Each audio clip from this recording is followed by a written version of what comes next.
Everyone. My name is Cyndy McDonald. I am a UCLA instructor for the College Counseling Certificate Program, and it is my honor and privilege to be able to offer interviews with experts in the areas that we're studying through the UCLA program. So I'm very honored to have as my guest today, Brent Benner from the University of Tampa.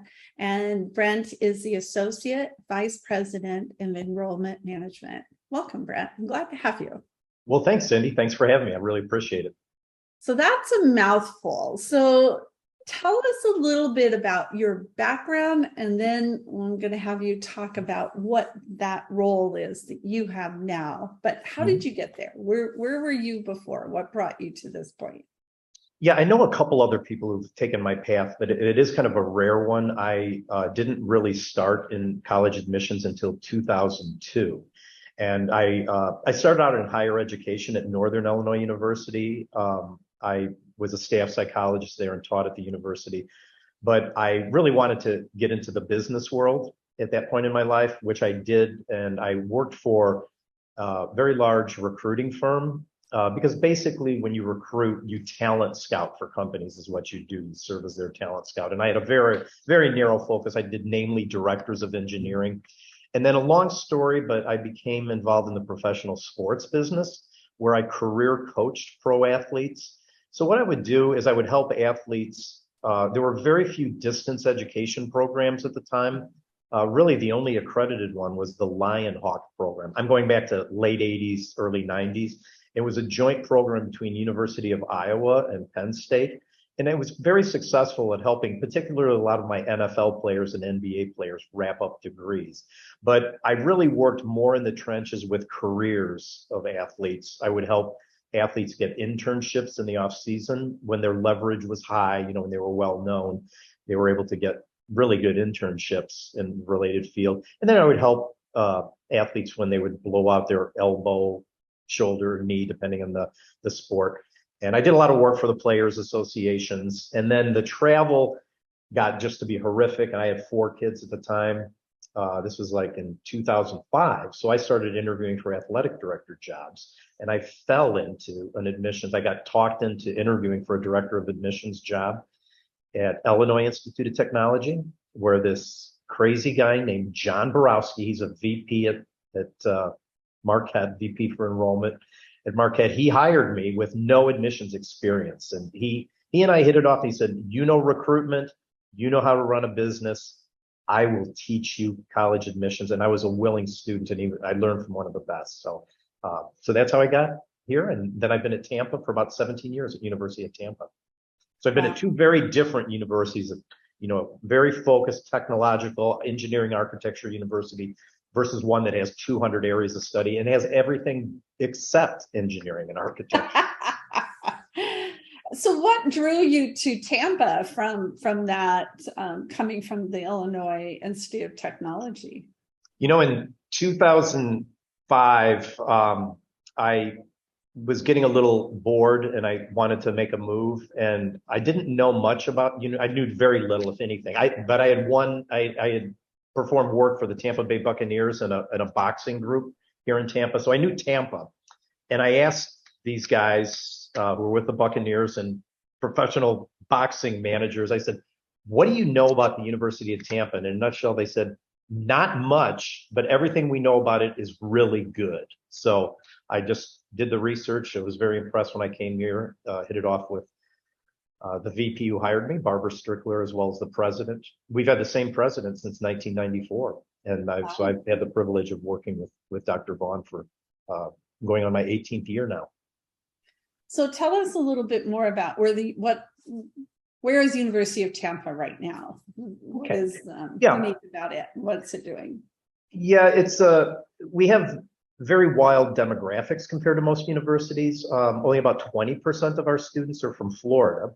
We have students from every state in the United States, which is very hard to do, especially North Dakota. Those Dakotas, they get you every time. If you don't go to Alaska or Hawaii, they won't be showing up on your campus. So we do travel pretty much everywhere, and includes like nearly every continent except Antarctica.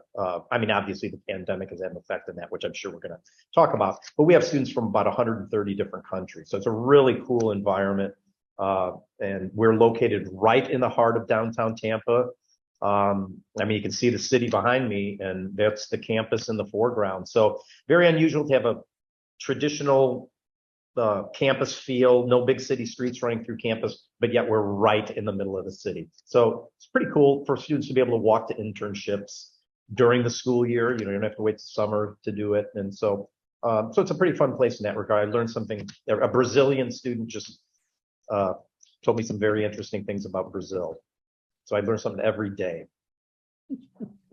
Well, there's something unique. We can see the towers behind you. And I know, having visited, it is a beautiful campus, and the location is just, you still have it's unusual in an urban setting to have a campus feel and still be in that urban environment. And that's one of the things that I think sets Tampa apart. But tell us about the towers. Wasn't your alma mater one? Didn't you go to Westminster College? I did. And they're one of the few universities in a city that has a traditional campus feel, right? I mean, they're not downtown, but right. Yeah. It really is. It really does make a difference. So yeah. But tell us about the towers. Yeah, those minarets behind me. Henry Plant was a railroad millionaire. He competed with Flagler, who was, did the rail line all the way to Key West. And Flagler really developed the East Coast. Plant was developing the West, and he built this incredible building of it's the best example of Moorish architecture in the Western Hemisphere. And he and Flagler built these crazy hotels to draw Northerners to use their railroad to come during the winter. And it was actually closed during the summer. And anybody if you walked outside right now, you'd know why the hotel was closed in August. Not a good place to be. I think the Moorish architecture is just stunning. And it's just and you have such a strong international presence as well at the university, right? Right. Yep. Almost, at one point we were almost 12% international. Ever since fall of 2016 was our high water mark for international students, but we've really gotten our mojo back. We had a significant, almost a 40% increase in international students this year. So we're getting back into what is part of our mission. We want students to study with people from all over the world. Mm-hmm. So that leads me to the question about your position. So as you're working with students, you're the vice president of enrollment management. What is enrollment management? What does that mean? Yeah, that term started, I think in the maybe late 1990s, early 2000s, but it really refers to there are a lot of different forms of enrollment management, and I'll discuss a couple of them here with you, but a lot of different definitions. But my favorite definition, it just refers to the strategic and comprehensive process of recruiting, retaining, and graduating students. And it comes in a variety of forms, like here at University of Tampa, as an associate VP for enrollment management, I'm over undergraduate admissions, graduate admissions, the registrar's office, and the financial aid office. And that's typically what I would say most universities have, those 4 units as part of enrollment management. But I'll use my previous university at Illinois Institute of Technology, which is a much smaller school. They had a vice president for enrollment management and student affairs. So it sounds like a lot. I mean, it sounds like a lot to me for any kind of university, large or small. But I think the model was very good for Illinois Tech. Here, that model wouldn't work. It would be too much for really one unit to handle. But enrollment management, I mean, I think to paint a picture of whom we really work closely with, there are a couple other units that we work very closely with onboarding students, and that's academic advising, because you obviously have to have the right number of seats, classes, faculty, et cetera, to build good schedules for not only your incoming freshmen, but your incoming transfer students. And by the way, we're about 20% of our incoming class are transfers each year. Universities vary greatly. I'd say Miami and Tampa both mirror each other. We both have usually, 400 to 600 transfers in the fall, depending on the year, and then several hundred in the spring. But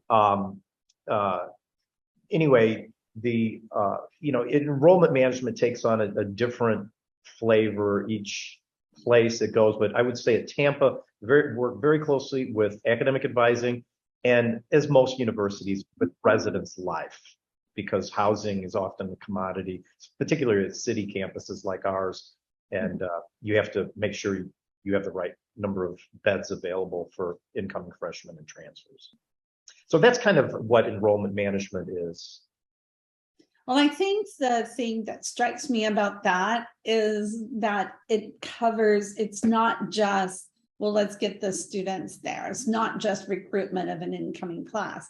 It's what do we do? How do we retain them? How do we graduate them? And a very holistic approach in terms of the academic advising, the residents' life, those different aspects. Mm-hmm. So it encompasses more than just the admissions part. That's just a part of the process. It sounds right. Like. Yeah, and I think all units at universities do think more holistically about, really what our goal is. Our goal is to, have the student graduate and be, a happy,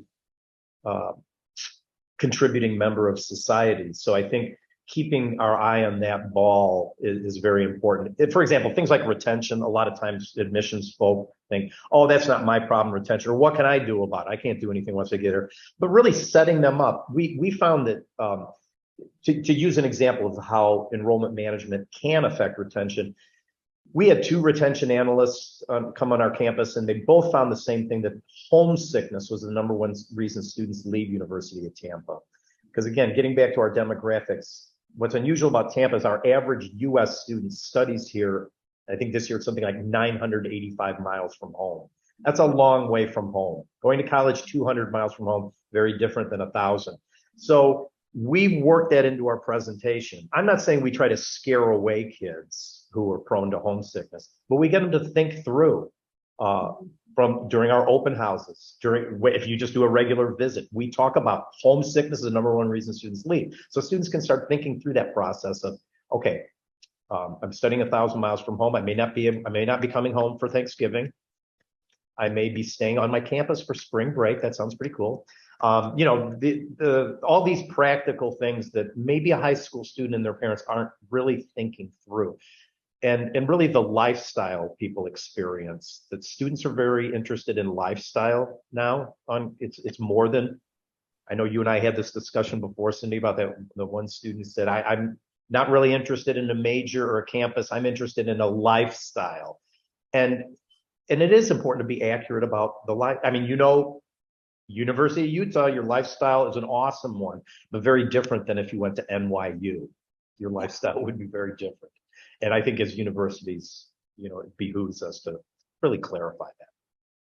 So how, as a university, do you set those priorities or identify those goals of like which students you want to come? You've got the transfer, you've got the international, you have these students coming from such a distance. How do you set those goals? Yeah, it really depends on the university's mission. A lot of it. And our mission is international students. And so that becomes part of our priority for our recruitment priorities, where we go, what we do, what we spend budget money on.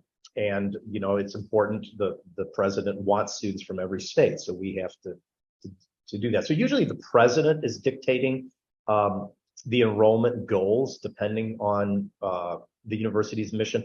I mean, if I wanted to be crass and really simplistic, there are 3 things that you look for: the number of students, the academic profile of students. You always want them better than last year, Of course, with unweighted GPA, that does have limitations, right?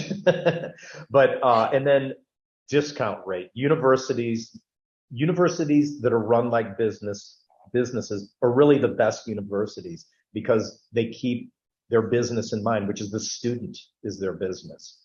And so a lot of that has to do with your budget really depends on the type of student you bring in, the right mix. So for example, freshmen typically pay less tuition than transfer students, and they typically pay less tuition than international students. Therefore, in any business model, you need the right percentage. If you're getting too many freshmen and not enough international students, you're not going to make your budget. And another thing that people forget are athletes. Athletes bring so much to the university because they're adding a whole different dimension to the university in addition to being a student here. But athletes are very expensive for universities. So if I was to plan one year and didn't realize that that the coaches need to recruit 50 more athletes than normal, those are 50 athletes who may not be bringing in revenue. And at a small university, that can really affect you. I know people don't like talking about the business of education, but once you get past that initial hesitancy, you can really see why the best universities do have their business in order. Because again, they're able to provide by having a healthy budget, healthy workflow. We're able to give our students awesome laboratories, awesome film equipment and studios, and excellent art, animation, cybersecurity. You need, without running your business in an intelligent manner, the students would suffer. Mm-hmm. Mm-hmm. So you mentioned discount rate. So explain what that is. Not everybody's going to know what that means. Okay. Yeah, the discount rate is what universities compare each other on in terms of what your average student, what are they paying of 100% of your tuition. So a university with a 50% discount rate means that the average student is only paying 50%. And by the way, most private universities in the United States have discount rates above 50%. So imagine that students are actually paying less than half the average student of what the price listing is, which is pretty crazy. Only in higher education do we list things so high and then charge people significantly less. So, the universities that are in high demand often have lower discount rates. Like they may have a 25% discount rate, meaning that the average student is paying 75%.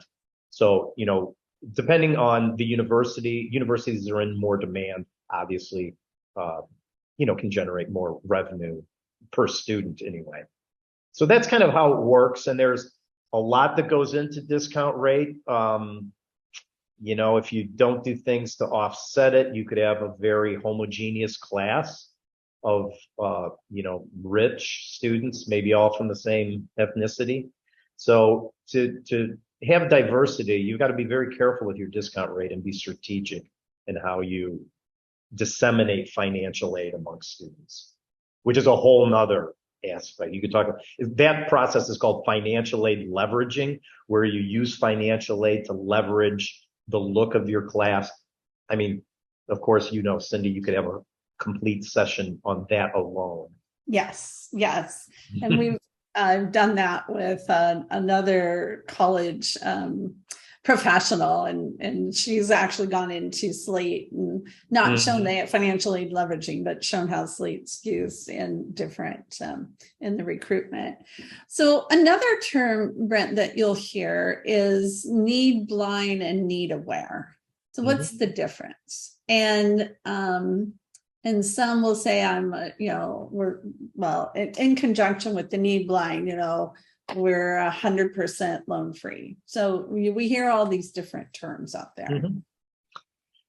Yeah, some universities do what's called meeting full need or gapping. And what they do is through combination of financial aid. Remember, there's only four kinds of aid: scholarships, grants, loans, and then work study. There's some combination of the above. That's how they will meet a student's need. Again, need being whatever the gap is between what they can afford and what your university's tuition is. So we are not, we do not gap or meet full need at University of Tampa. That's something that's very important for students and parents to look into for financial fit too, is the need. Now, what mitigates that at Tampa is our costs are so low. Our full tuition, our total direct costs for this coming year are going to be $43,500, which is very low. So we positioned ourselves in the market via our president's discipline in a very nice place, But at Tampa, what is meant by the terms need blind is when you're evaluating a student, do you look at their financial resources? Do you look at the family's financial resources, or are you looking at strictly other items in their file to make a decision?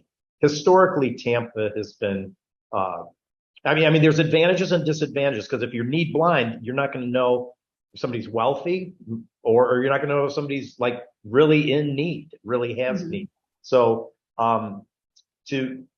there's a lot of arguments on both sides. It sounds good being need blind, and historically at Tampa we have been, but there's some problems with that too. You don't, students who could use a little extra aid, maybe like a ship passing in the night if you're need blind, right? So that's what's generally meant by those terms, and universities vary greatly in terms of how they adhere to that. Yeah, and how they interpret that. Right. So how did COVID impact this process, Brent? Well, I wasn't a very innovative guy like a lot of my colleagues who went out and had their university test optional way before the pandemic.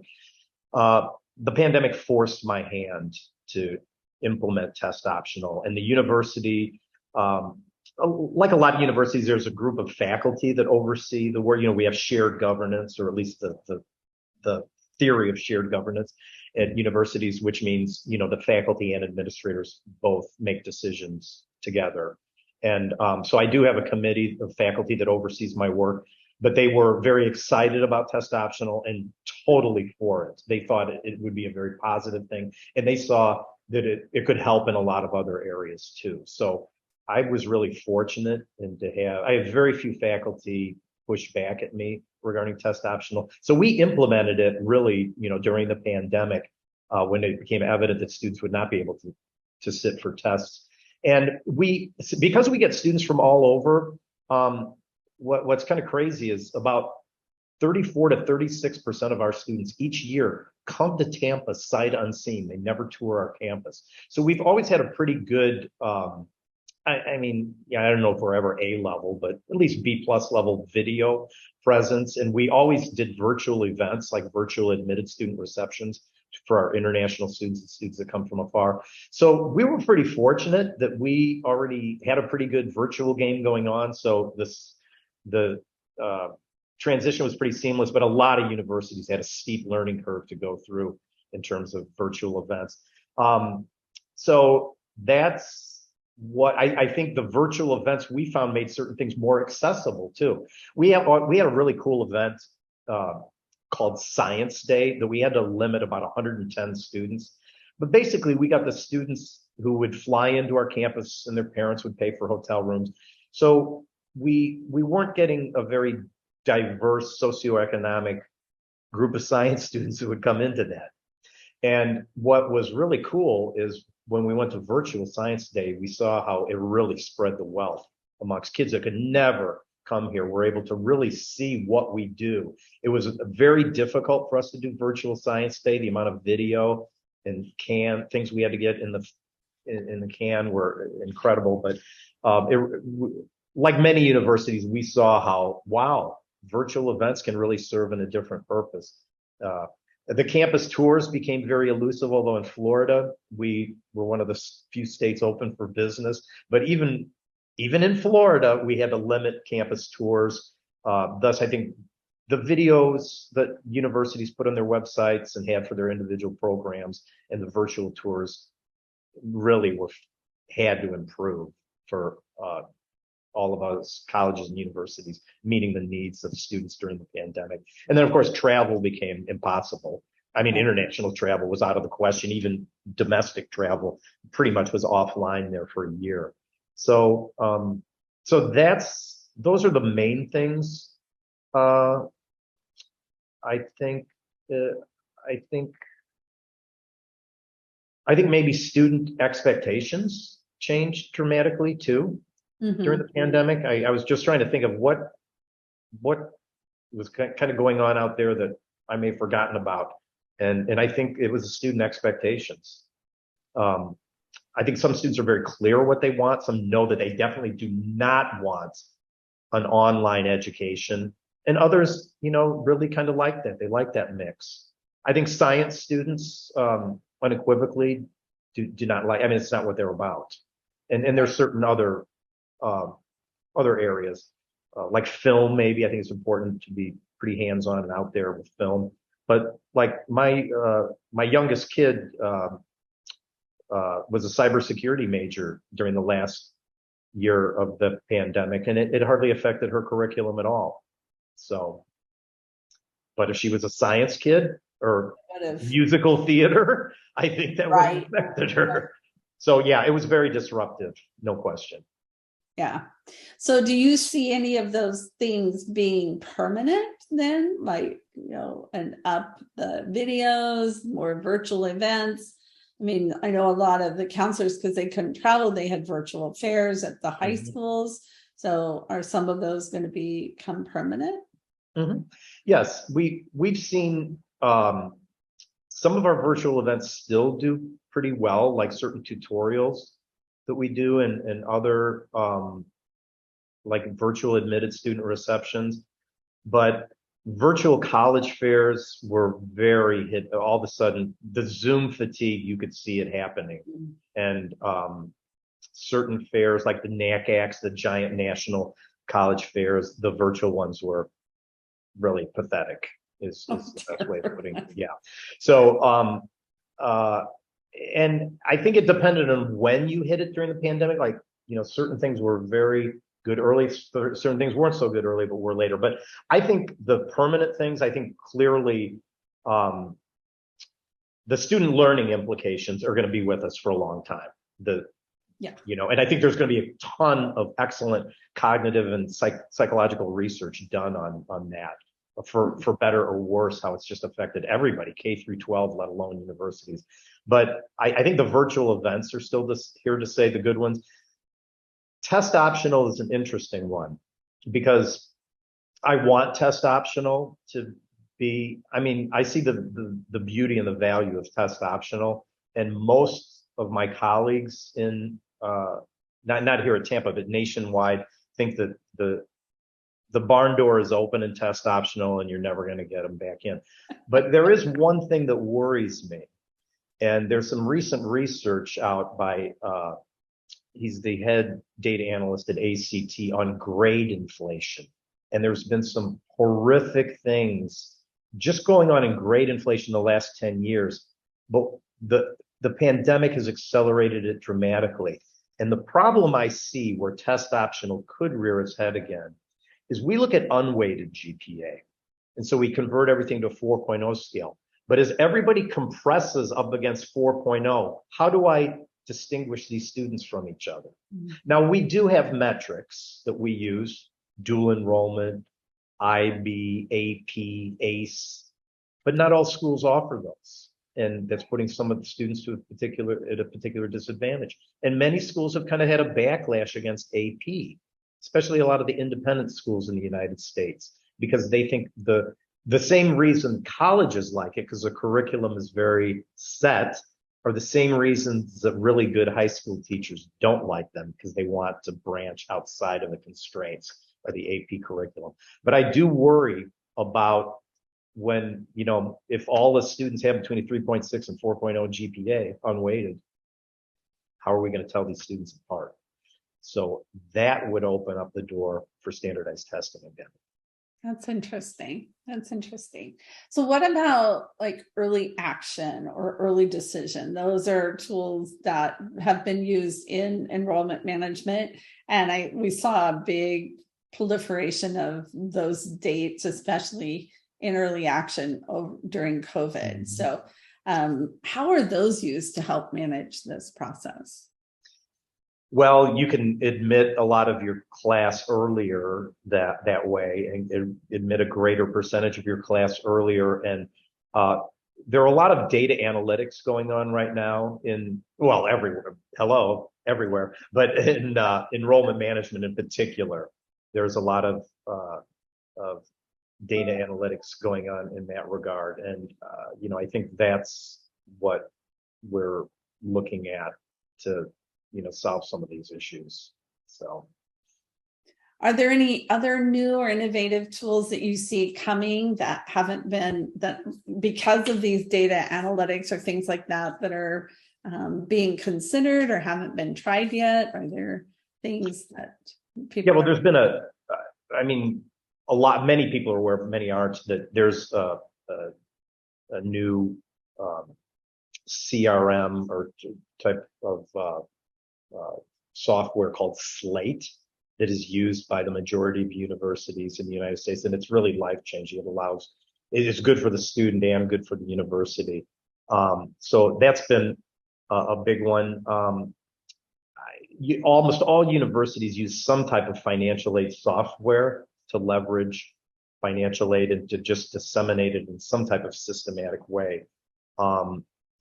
But I think where it's moving is we have always used since 2009, we pretty much always used predictive modeling, but since 2009, we really upped our game with predictive modeling.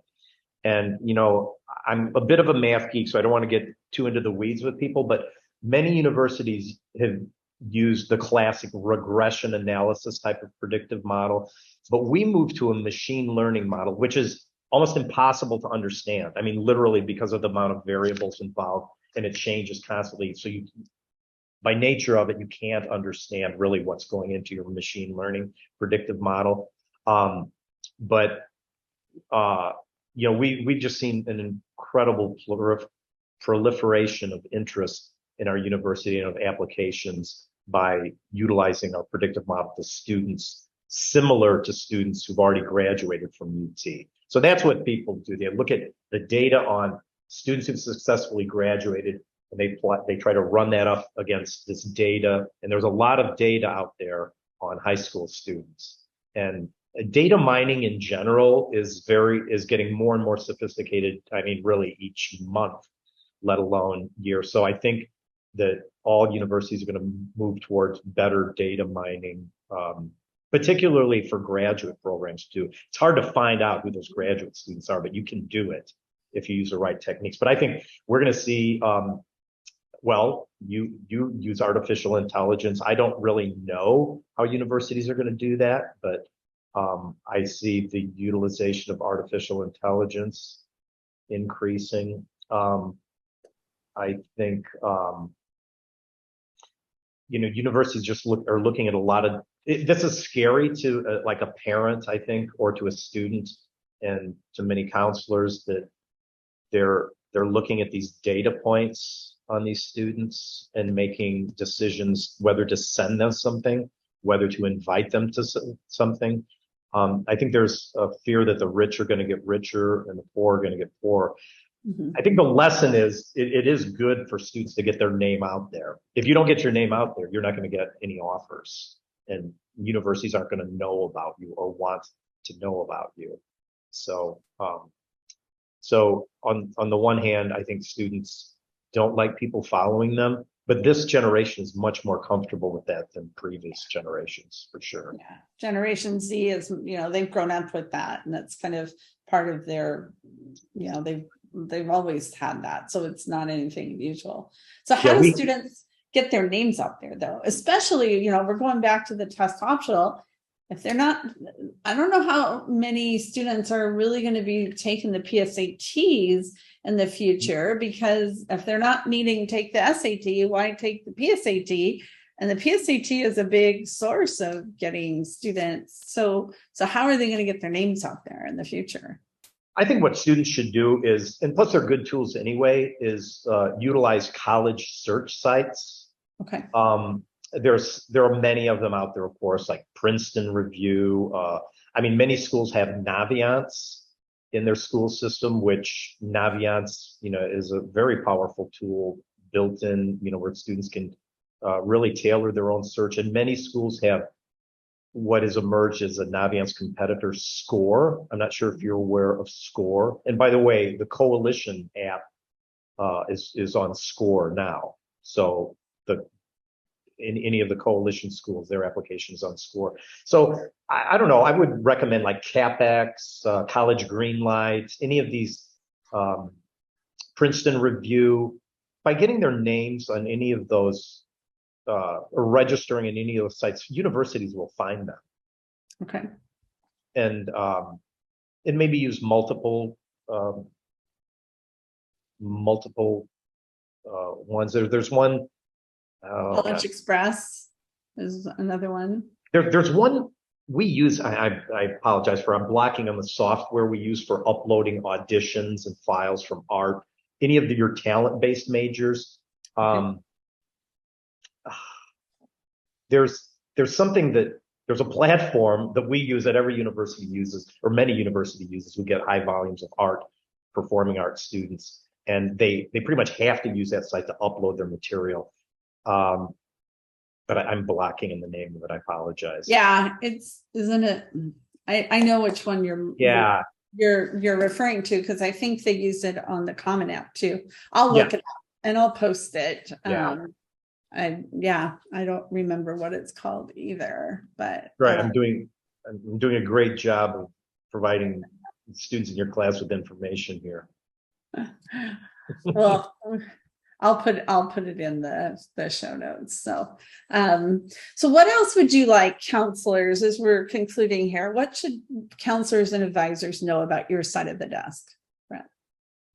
Well, I would say that I think people generally who are in higher education, particularly in enrollment management, do really keep the student first. I mean, I know there's bad people out there that have their priorities and messed up and don't keep their eye on the ball. But I really do think, I was sitting with some colleagues today and we said, this is why we're at a university instead of one of the big consulting firms, because we still like being face to face with students. And it's really true, because you lose that. Sure, we could make a lot of money working for big consulting firms, but I think let people know that we do share your love for the student, because that's what it's all about.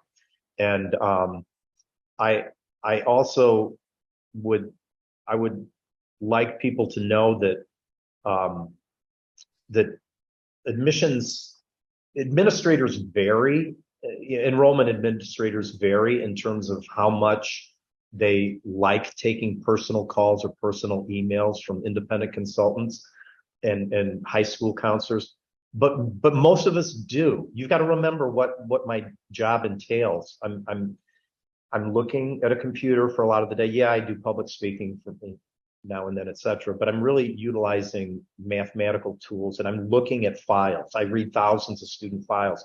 So if a counselor calls me up to tell me about their student, it really brings that person to life for me. And so I would say to just don't hesitate to advocate for a student who you think may be lost in the shuffle, whether it be a financial or a fit or just something that you think we're overlooking, because we have 44,000 applications, and I can assure you that I made many mistakes in terms of who to admit, whom not to admit. I was only able to admit about 10,000 of those 44,000 students.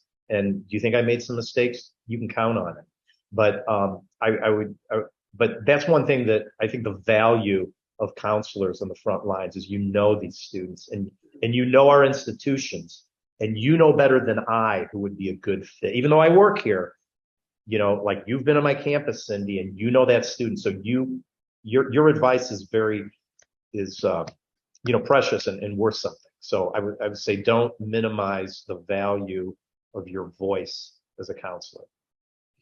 Well, I will second that, and also just know that you've demonstrated that. I remember a conversation we had about one of my students a few years ago, and I was sharing what her needs were. It's like, Cyndy, we have a huge Brazilian population here, things that I had no idea, and it was a perfect fit for her. So yeah, that's awesome. And one other thing too, like I think a lot of times people minimize the good old admissions counselors on the road, touring your school or whatever, but they have much more influence than you think. I mean, I know many of them are young people, and to us seasoned vets, they seem green, wet behind the ears, whatever other cliche you can say.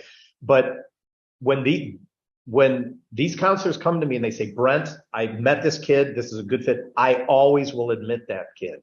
They know their students very well and they advocate for their students. So don't hesitate to remember they're a very important conduit of communication to write to the admissions committee to get somebody admitted. I agree. Well, thank you very much. Thank you for your time, and thank you for your insights. I know this is very helpful for all of us to understand, coming from both sides of the desk, all sides of the desk. It's very helpful. So thank you. Well, my pleasure. Thanks for having me. Really appreciate it, Cyndy. All right. And good luck to all your students too. They're entering a great field. They are. They're hardworking and they're dedicated. So